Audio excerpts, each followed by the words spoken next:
Have you ever felt like the world was against you? Like every step you took was on a road full of sharp stones? Well, let me tell you a story about a boy named George. George lived in a tiny village, far from the bright lights of any city. He didn't have fancy shoes or new clothes. His shirt was ripped, and his pants were full of holes. But what George did have was a fire inside him, a dream that burned brighter than any lamp. And a lamp, as it turned out, was exactly what he wanted to build. Every single day, George walked 5 kilometers to school. That's a 10-kilometer round trip, folks. His feet ached, blisters formed, but his spirit never broke. He wasn't just walking to school.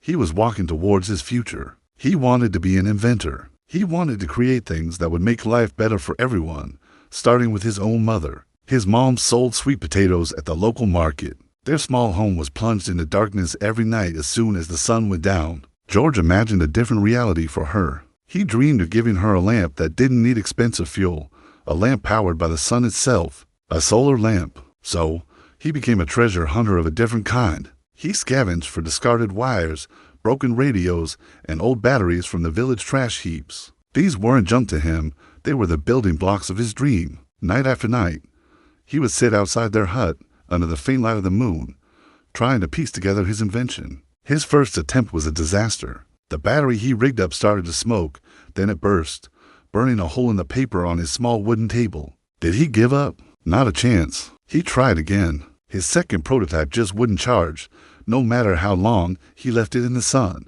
He felt a sting of frustration, but he pushed it down and started over. Then came the third lamp. He worked on it for weeks, pouring every ounce of his energy and hope into it. The school science contest was the next day, and he was finally ready. He carefully placed his creation on the table, a proud smile on his face. But as the morning sun rose, a stray dog, chasing a cat, knocked the table over. His lamp, his masterpiece, shattered into a dozen pieces. When he arrived at school empty-handed, the other children weren't kind. They laughed at him. "Look, it's the great inventor with nothing to invent." One boy shouted, "You should just sell sweet potatoes like your mother." Another one sneered, "You'll never make anything worthwhile." Each word was like a tiny dagger to his heart. George felt a wave of sadness wash over him. He wanted to cry, to run away and hide. But then he remembered his mother's tired face at the end of a long day. He remembered the darkness of their home. And he remembered his dream. So, he stood tall, took a deep breath, and walked away from their laughter, his resolve stronger than ever. That night, George knew he needed more than just spare parts.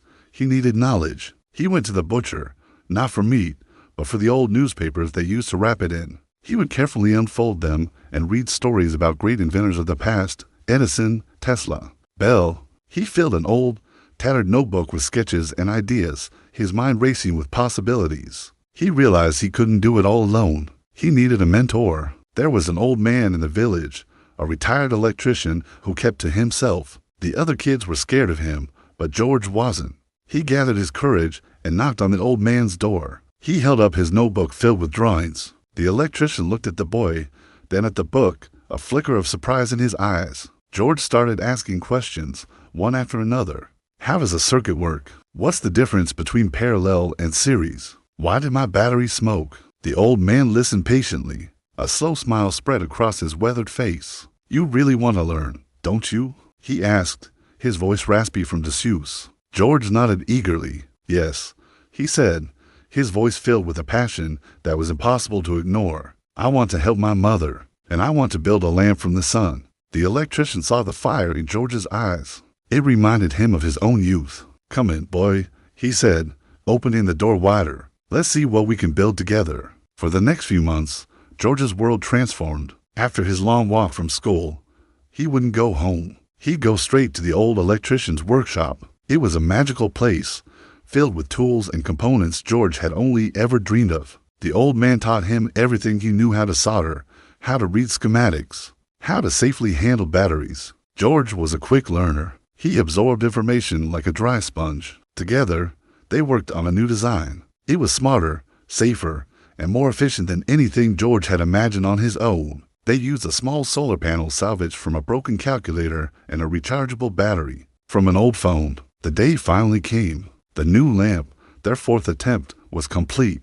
It wasn't big or fancy, but it was sturdy. As the sun set, George carried it home, his heart pounding with a mix of hope and nervousness. He placed it on the table in their dark hut. He flipped a small switch, and then there was light.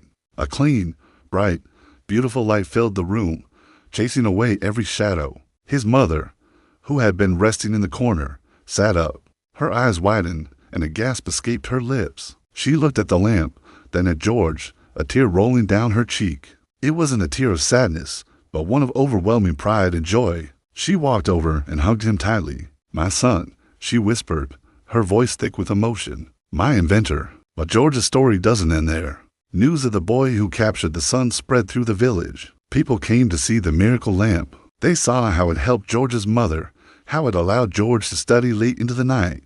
They wanted one too. With the electrician's help, George started making more lamps. He taught other young people in the village how to build them. Soon, little lights began to pop up in homes all across the village, each one a symbol of hope and ingenuity. The boy who was once mocked became a local hero. Years passed. George never stopped learning, never stopped inventing. He won a scholarship to a big university in the city. He went on to create incredible things: water purifiers for villages without clean water, low-cost incubators for hospitals. He became the inventor he always dreamed he would be.